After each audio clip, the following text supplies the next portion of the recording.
Round 1 pa lang po, halos maiyak na ako sa resulta ng naging laban ko dito po kay Grandmaster Thomas Kraus sa nilalaroan ko pong bigating torneo sa Vietnam. Ito po yung third Quang Ninh GM Open Chess Tournament Masters Division na kung saan naglalaro po ako para makuha po yung aking international master title. Ano po bang nangyari? Ito po ang nangyari. Puti po si GM Thomas Kraus. Ang tinira niya po ay C4 na sinagot ko ng C6. Ang ginagawa ko po sa English opening, tinatranspose ko po yan sa Slav or Caro-Kann. Pag nag-D4 ka, magiging Slav. Pag nag-E4 ka, magiging Caro-Kann, D5 pa rin. At ang tinira po ng kalaban ko, nag-E4. Medyo nasupresa po ako sa E4. Kasi tiningnan ko po yung kanyang laro online at ang tinitira niya po pagka C4 talaga Knight F3 or Knight C3. First time niya pong ginawa itong E4. Ngayon pagka E4 niya, tinirahan ko po ng D5 at naging Caro-Kann na nga. Ito po yung accelerated panob na attack na Caro-Kann eh. So ang ginagawa po dyan, kinakapture po yung mga pawn. Tapos, ang black, hindi niya po ito iti-takes dahil matetempohan niya yan. Kaya nagda-knight muna sa may F6. At ito pong larong ito ay may pagka-equal. Ang common na ginagawa po is bishop to B5. Para saan po yung bishop to B5? Para po mapilitan kang mag-knight to D7. Yan po yung main line eh. Tapos pagka knight to D7 mo, mag-A6 ka, gano'n. Knight to B6, bishop B7. Yun yung common na ginagawa. Pero ako po, ang ginawa ko medyo kakaiba. Ang tinira ko po is bishop to D7. Pinag-isipan ko po yan ng 10 minuto. Siguro magtataka kayo, coach, opening pa lang 10 minuto. Kasi po, eto ang nangyayari explain ko po. During our game, ang bilis pong masyadong tumira ni GM Thomas. Kung siya po ay masyadong mabilis tumira, at yung tira na to ay first time niya lang ginamit sa torneo, halatado po nag-prepare po siya according sa mga tira ko naman. Tiningnan niya po yung laro ko online at pag tiningnan mo yung laro ko online, kung mo na ginagawa ko ito. So, alam na alam niya yan. So, during the game, gusto ko po siyang ligawin. Gusto ko mapunta kami sa over-the-board analysis, walang home preparation. Kaya po ako nag-bishop to D7 at na-confirm ko po yun na yung kutob ko po ay tama kasi after the game, ina-analyze namin, sabi niya, ba't hindi ka nag-knight D7? Knight C7 is number 1 move, equal, at yan yung lagi mong tinitira. Kasi nag-prepare ako para sa'yo, yun yung sabi niya sa akin. Ang sabi ko naman, gusto ko lang maiba. Kaso, ang problema po ng bishop to D7 is mahirap laruin. Anyway, pinag-isipan ko yan. Bakit po? Kasi may bishop to C4 yan. At ang mangyayari, pagka bishop to C4 mo, hindi mo makapture yung pawn sa may D5. Pero pinag-isipan ko po yan kasi may idea po ako dito similar sa Scandinavian center counter na kung saan pwede ka mag B5. Ayan. Ang pinagkaiba lang, walang C7 pawn, walang C2 pawn. Siguro mas maganda ipakita ko sa inyo yun. Dito po yun, no? Sa center counter po yun dito. Pakita ko po kung paano mangyayari yun. Ito, ayan. Similar idea po. Bishop D7, pagpunta dito, mag-B5. So, ang pinagkaiba, may pawn po sila sa C file. Parehong wala sa nangyayari sa laro ko. Ito po nangyari sa laro ko, di ba? Ayan, pagpasensya nyo na kung bakit ko pinababalik-balik kasi gusto ko nyo maintindihan mabuti. Since ako kasi naglaro, talagang lahat ng idea alam ko during the game. Anyway, pagka bishop to C4, nag-D5 na nga ako, tapos umatras siya. Okay? So, ang pinagkaiba, walang pawn dito. Ngayon, similar approach yung ginawa ko sa Scandi na kung saan bishop to G4 with the idea of pag pumunta siya dito, aatras dito. Ngayon, according sa engine, hindi daw ganun kaganda na wala yung pawn dito, no? Ang reason, kasi, pag nag-F3 po yan, babalik po ako dito eh. Ayan, no, equal. Yan yung gusto kong mangyari. Tapos, lilipat dito. Ayan, no, tatargetin ko din po yung pawn na ito, eventually, mababawi ko din. Kaso, ang tinira po ng GM siya. Matagal po siya nag-isip dito, nag-knight to F3. Na kung saan lamang daw po ang white. No? Lamang ang white, pero at least, ang na-achieve ko, hindi na yan home prep. kumbaga hindi na ako makipaglaban sa computer. Kasi pag home prep po kasi usually computer move yung mga yun. Kaya iniiwasan. Usually pag nasa tournament kung kayang iwasan. Anyway, nag knight to f3, nag knight to d7 naman ako. Dalawa po idea. Una po, pwede ako dito, hatawin ko to. Pangalawa, eto, since nandito yung bishop, pwede ko masira pawn structure niya. Kaya napilitan po yan mag d4. At pagka d4 niya po, nag knight to b6 na ako. And after knight to b6, eto, galing talaga ng GM. Pag GM talaga, GM no? Tinira niya po yung number 1 engine move na hindi ko inaasahan. Nagtira lang po siya ng h3. Excellent daw po ang h3. Ang pinaka-idea niya, pag umatras po ako, may g4. Yun ang gagawin niya tapos tatalon dito. Medyo mahirapan akong bawiin yung pawn. Hindi ganun kadali. Tapos mawawala yung bishop na to. Kasi pagka G4, di ba, punta dito, ganun, makakain magkakaroon po siya ng pair of bishops. Tapos yung king ko hindi pa nakasling, alanganin po yun. So sa position po na ito, ang tagal ko nag-isip, siguro mga 20 minutes. Kasi ang mga pinag-iisipan ko po, tatlo Isa dito, at isang capture. Yan po yung mga pinag-isipan ko. Mas gusto ko yung bishop c8 actually. Tapos saka ako pupunta dito. Pero may nakita ako pagka bishop to c8, magna-knight lang dito. Tapos pagka-capture mo, castling, masyado akong delayed. Parang hindi ko trip po. Hindi ko trip. Medyo masyadong delayed. Tapos pagka knight c3 kasi lagi may hataw din dito. Kailangan ko pang tirahan ng e6 to defend. Kaya nag-decide ako, pinag-isipan ko to, capturein na lang yung kabayo na kung saan binigyan ko siya ng pair of bishop, no? Pero okay lang kasi mababawi ko na agad yung pawn sa may d5. Ngayon, natagalan ako doon dahil pagka knight takes to d5, may tirada po na knight to c3. Tagal ko nag-isip dahil sa knight to c3 na yan, ano bang ginagawa ng knight to c3? Kasi po, pag tinakes ko po yan, libre po ito. Pag nag-e6 naman ako, libre yung pawn. Ibig sabihin, mawa 1 pawn down ako. Kaya ang tagal kong pinag-isipan. Pero sa akin pong pag-a-analyze, na-realize ko, idol ko nga pala si Dubob. Diyan tayo magaling. Sa sacrifice. Sabay resign. Kaya tinuloy ko yan at ako po ay nag-e6. Ayun. Ibig sabihin, pinapakain ko yung pawn sa may b5 na kung saan natagalan siya kung ano ang gagawin. Nag-isip din po siya dito kasi libre yung pawn, kakainin mo. Abay, pinapakain ko po yan kasi pag kinapture niya po yan, ayan eto po yung plano ko. Bishop to b4. Yan po ay kanyang kinapture. Anong meron, coach? Nagpa 1 pawn down ka, nakacheck ka ng isa, masaya ka na. Ganito po kasi ang nangyayari. Pag hinarangan mo yan ng bishop mo, capture, hindi ka nakakasling, kahit paano compensated, nasa gitna yung king. Ganon din pag dito, hindi aktibo yung tore, compensated kahit na 1 pawn down. Ang tanong dito, coach, pwede po siyang umatras Ito po yung nakita ko pag umatras. Kaya ko siyang paguluhin.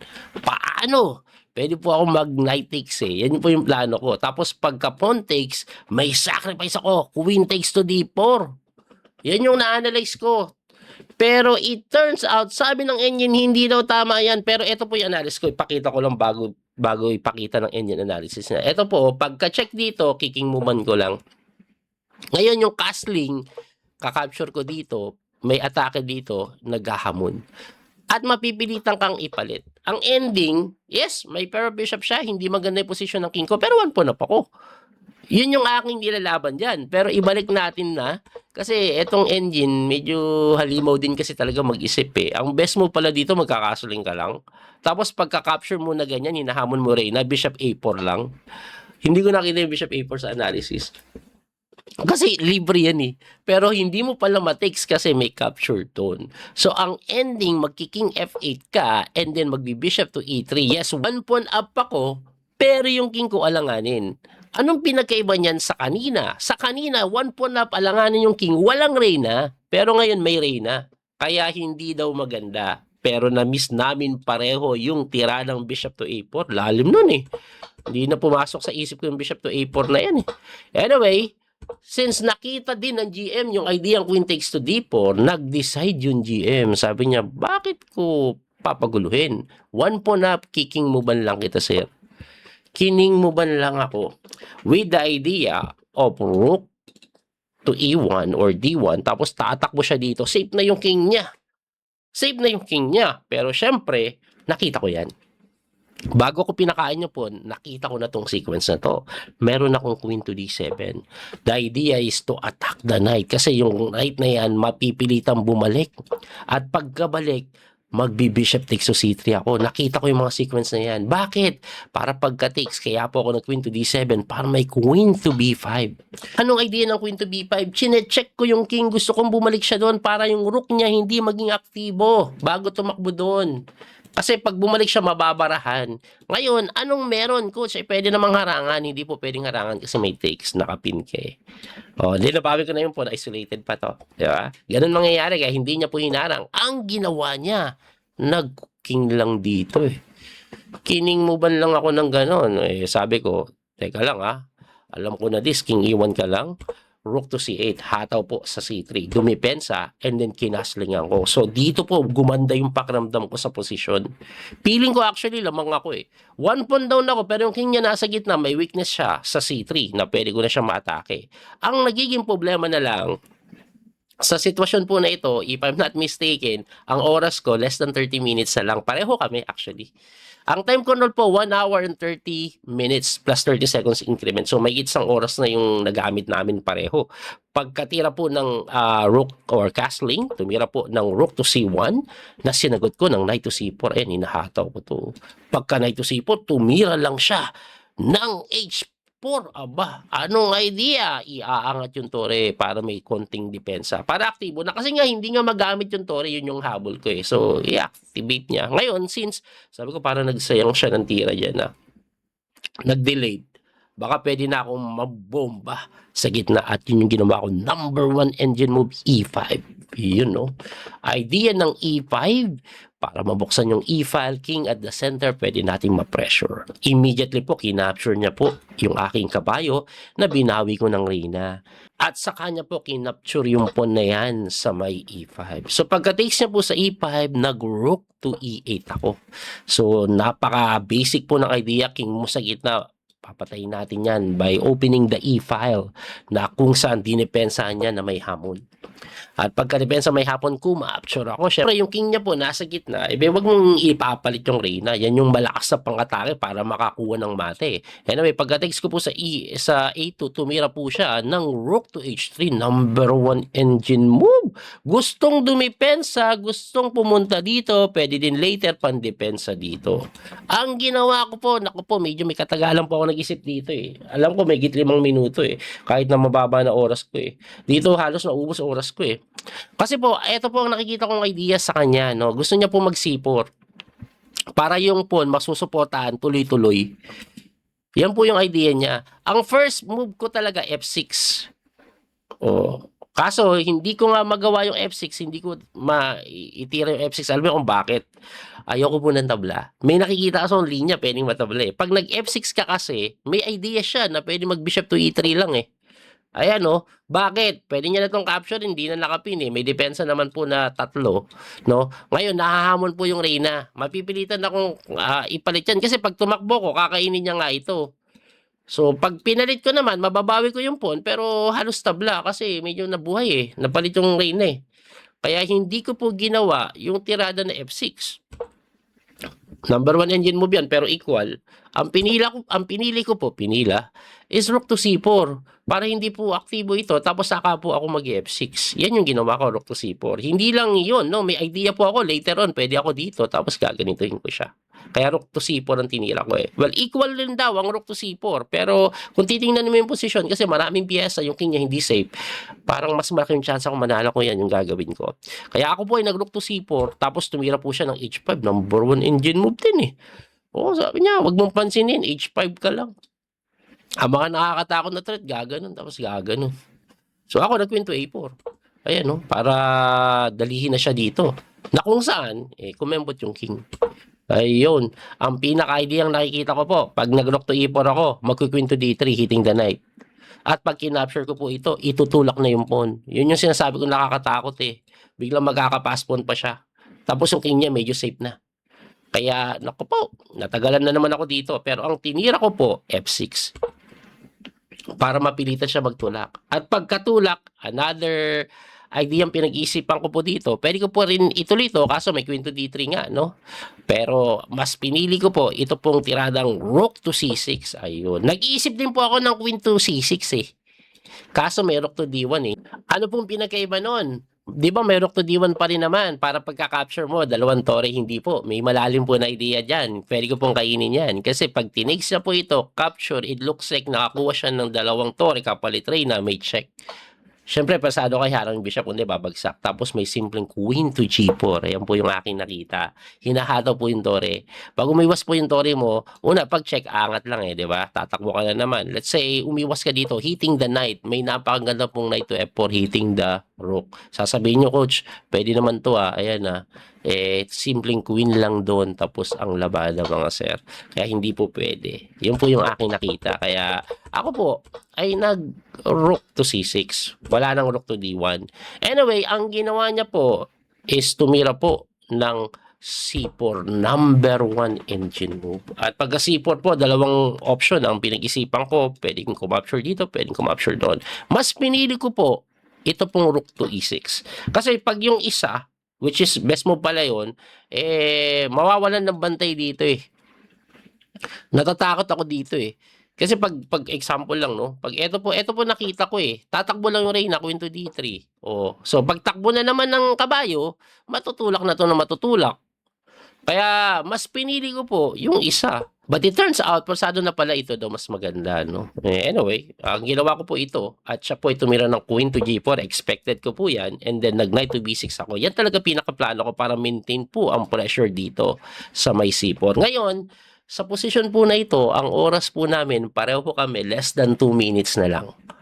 So, time pressure na po talaga. So, nagmamadali kami na sa mga bawat tira, kaya marami na pong mali kayong tirang makikita. It turns out dito po kasi, tagalid na daw po ako kung ang gagawin niya is bishop to h6. No?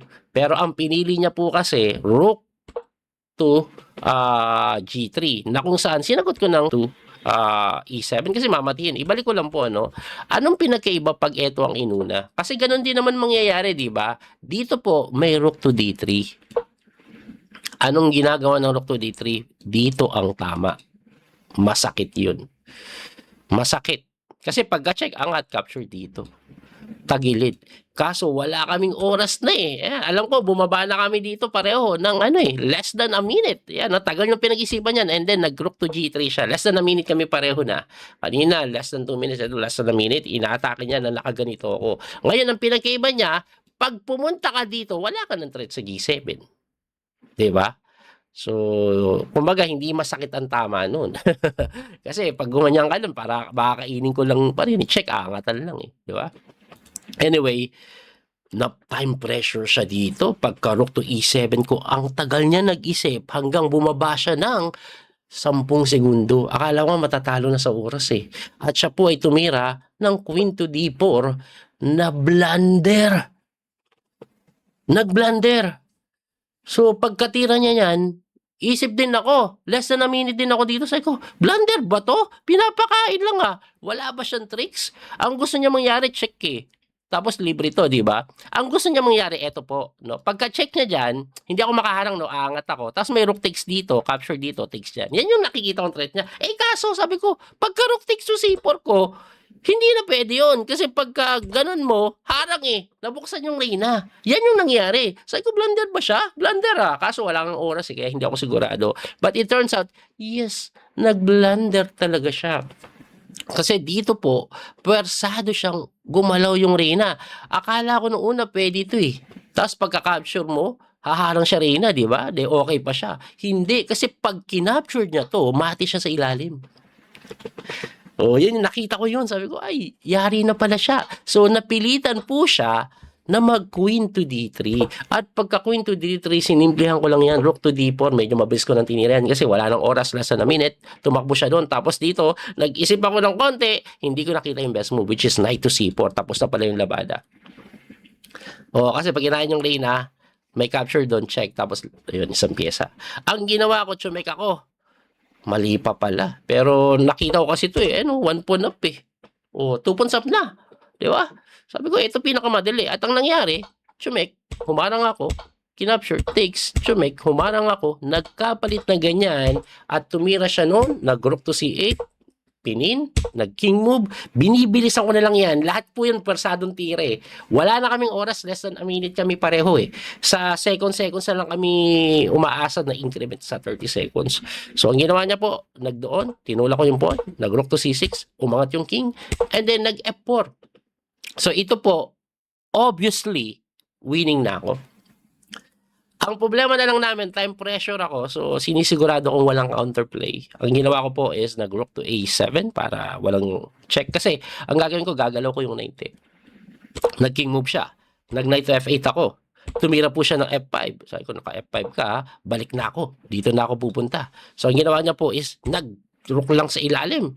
Nag-push ako ng pawn. Kasi ang nakikita ko mo tema niya, pag gumalaw ako dito, pupuntahan ako dito, tapos may nag-push siyang mate.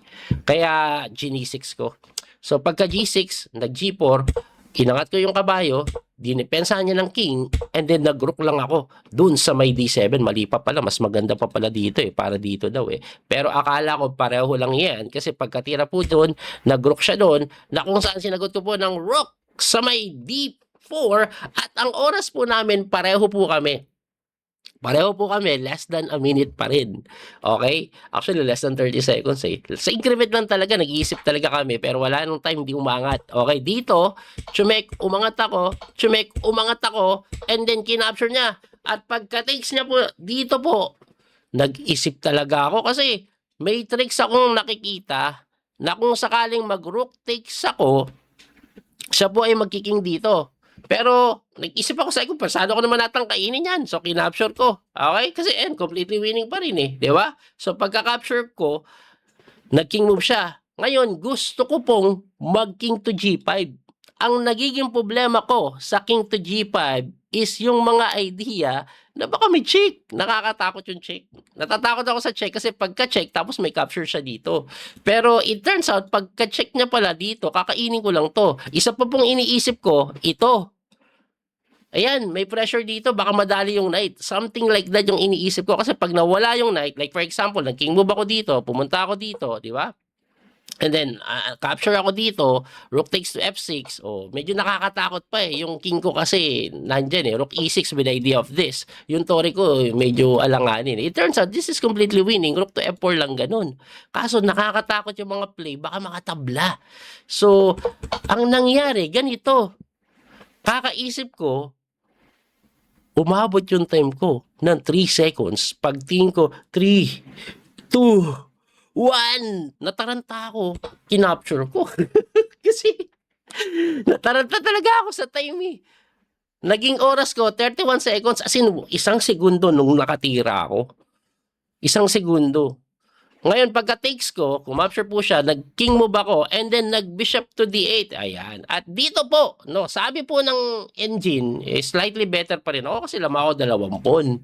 Pero, sabi ko sa sarili ko, veteran move ang gagawin ko dito, pang veteran. Alam mo yung mga veteran moves, okay? Ang veteran moves po, ang style, pag time pressure ka na, magre-repeat ka ng 2 tira just to gain 2 minutes. So, ang ginawa ko po, chumek. Pumunta, chumek. Okay, isa na po yun. Okay, nag-repeat ako ng isa. Sabi ko, isa pa para 2 minutes. Chumek ako, gumanon. Chumek, tas bumalik. Ayan, sabi ko, 2 repetition, ayos na. Iisip na ako ngayon kung paano ko di papanalo. Ngayon, ang ititira ko na dyan, eto na, magna-night na ako. Kaso, bago ko po maitira, tumawag ng arbiter yung kalabang ko na GM. Tumawag ng arbiter. At ang reason, nag-claim po siya ng tabla. Sabi ko sa kalabang ko, wait. Only 2 times repetition. So, no, I'm not claiming repetition of moves. I'm claiming repetition of position. Sabi ko, 3 times na daw nangyari yung position. So, ang nangyari ganito. Yung arbiter lumapit. Ang tagal namin, kami na lang hinihintay matapos eh. Kami na huling natapos eh. Kasi talaga na sa yung oras namin eh. Tapos, anong move na to? This is move 61 na. Tagal ng laban, di ba? So, tumawag ng arbiter. Ang gagawin ng arbiter dyan, i-replay yung buong laro. Ni-replay yung buong laro. Tapos, pagka-replay ng buong laro, umabot na sa posisyon na yan, Nagkabilangan na ako. Unang pagkakataon, naulit yung position. Pangalawang pagkakataon, naulit, ito. Tapos ito pangatlo. Sabi ko, paano pangatlo? Ulitin natin. Inulit na naman. Score sheet na naman yung ginamit. Parang yung score sheets namin ginagamit. So medyo nagkaroon ng konti kaguluhan. Siyempre, hindi ako papayag ng tabla. 20 lamang mo eh. Kumbaga, nating tulos ako dito eh. It's either matabla o manalo lang eh. Pero ba't ko itatabla? May 20 pa ako. Di ba? So, yun na nga. Talagang tiningnan mabuti. 2 beses. Kasi sabi ko, hindi ako papayag eh. Anyway, ang ending, tama yung claim ng GM. Tama yung claim ng GM na nagkaroon ng 3 times repetition of position. Hindi repetition of moves. Twice lang yung repetition of moves, pero yung repetition of position, 3 times na. Paano? Eto po, dito po nangyari. Dito po nangyari. Unang nangyari yung position pagkatira po ng bishop to d1. Okay? So, nag-bishop to d1 siya. Tingnan nyo po ang kinilaim niya kasi 3 times repetition of identical position. Yun yung kinilaim niya. Hindi repetition of moves. So una yan. Chumek ako. Pangalawa yan. So, pero first time kong tinira yung sequence na move na yun, nag-repeat ako ng 2. Pangatlo. Yun yung na-claim niya. Tama yung claim niya. So, ano magagawa ko? De tabla. Kaya medyo sobrang lungkot na nakakaiyak ang nangyari. Hanganip na yan.